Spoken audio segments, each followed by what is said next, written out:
There are two things that I think that great leaders need to have: empathy and perspective. And I think these things are very often forgotten.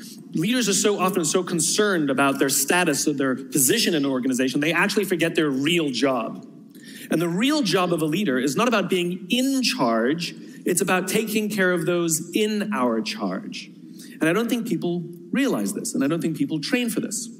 When we're junior, our only responsibility is to be good at our jobs. That's all we really have to do. And some people actually go get advanced educations so that they can be really good at their jobs, accountants or whatever, right? And you show up and you work hard, and the company will give us tons and tons of training how to do our jobs. They'll show us how to use the software. They'll send us away for a few days to get trained in whatever it is that we're doing for the company. And then they expect us to go be good at our jobs. And that's what we do. We work very hard. And if you're good at your job, they'll promote you. And at some point, you'll get promoted to a position where we're now responsible for the people who do the job we used to do, but nobody shows us how to do that. And that's why we get managers and not leaders. Because the reason our managers are micromanaging us is because they actually do know how to do the job better than us. That's what got them promoted. Really what we have to do is go through a transition. Some people make it quickly, some people make it slowly, and unfortunately some people will never make that transition at all. Which is we have to go through this transition of being responsible for the job and then turning into somebody who's now responsible for the people who are responsible for the job. And as I said before, one of the great things that is lacking in most of our companies is that they are not teaching us how to lead. And leadership is a skill like any other. It is a practicable, learnable skill.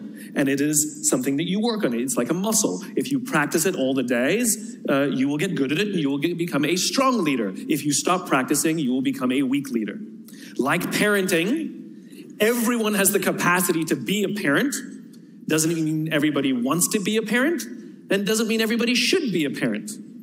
Leadership is the same. We all have the capacity to be a leader. Doesn't mean everybody should be a leader, and it doesn't mean everybody wants to be a leader. And the reason is because it comes at great personal sacrifice. Remember, you're not in charge, you're responsible for those in your charge. That means things like when everything goes right, you have to give away all the credit. And when everything goes wrong, you have to take all the responsibility. That sucks, right? It's things like staying late to show somebody what to do.